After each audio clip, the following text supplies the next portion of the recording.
Good morning, South Africa, and welcome to State of the Nation, where we take an honest and unfiltered look at the actual state of this country. If you enjoy the conversation, please support this channel by liking and subscribing, and join in the conversation by leaving a comment. We want to build a community for all South Africans that transcends race and gender and adds positively to the national dialogue. Last night, Eskom took the country back to stage 6 load shedding for the third time in a month. And now, the ANC has announced that they intend to declare a national state of disaster to deal with the crisis. This news sent shivers down my spine, because it immediately brought back memories of their last state of disaster. One that lasted far too long, resulted in massive corruption, and violated our fundamental rights while allowing arbitrary and draconian regulations to be implemented at will. These are the same people that thought prohibiting the sale of open-toe shoes would stop the spread of a virus. Declaring a state of disaster will give the ANC the same type of power they exercised during the COVID lockdowns, once again turning the country into a dictatorship. It will allow the ANC to dodge procurement rules and create regulations around electricity usage, as well as give them access to billions of rand to loot. The last time the ANC gave themselves this kind of power, they used it to steal billions. The ANC has proved beyond a doubt that it cannot be trusted. When people were dying from COVID, they took the opportunity to steal money intended to save lives. They have been stealing from Eskom for years, and there is no reason to think they will not do the same thing now. The ANC's majority in parliament makes oversight impossible at the best of times.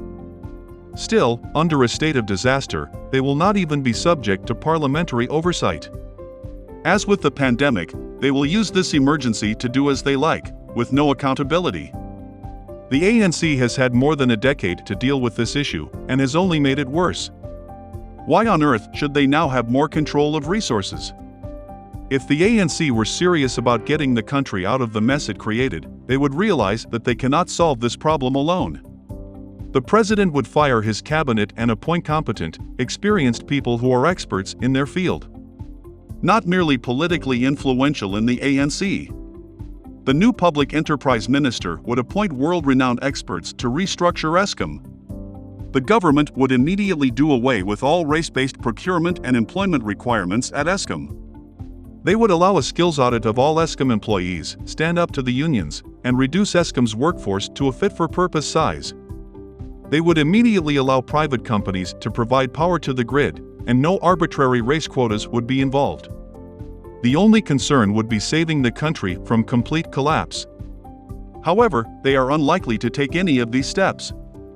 And we can only speculate on how they will use the sweeping power that a state of disaster will grant them. The ANC was heavily involved in the coal power station builds at Medupi and Kosili, receiving massive kickbacks for putting Eskom into unsustainable debt and giving the country power stations that don't work. There have long been those in the ANC who have pushed for nuclear builds with their Russian friends. This would bankrupt the country if it were to happen. We can only hope that they don't use this opportunity to burden the country with unaffordable nuclear power stations. The irony is that the ANC created this disaster and now wants more power to deal with it. Every time the electricity goes off, it is a practical demonstration of the failure of ANC rule. Load shedding proves that the more power we give the ANC, the less power we as citizens have. The ANC does not need to declare a state of disaster, they need to realize that they are the state's disaster. If you want to know more about what is happening in the world, check out our sponsor's book, The Ministry of Truth, by Ethan Quinn. This book explains how identity politics is used to manipulate society.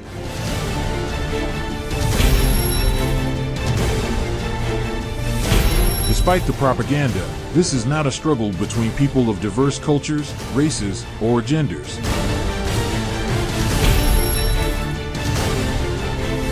In reality, the culture war is taking place to decide the fundamental question of our time: what sort of society do we want?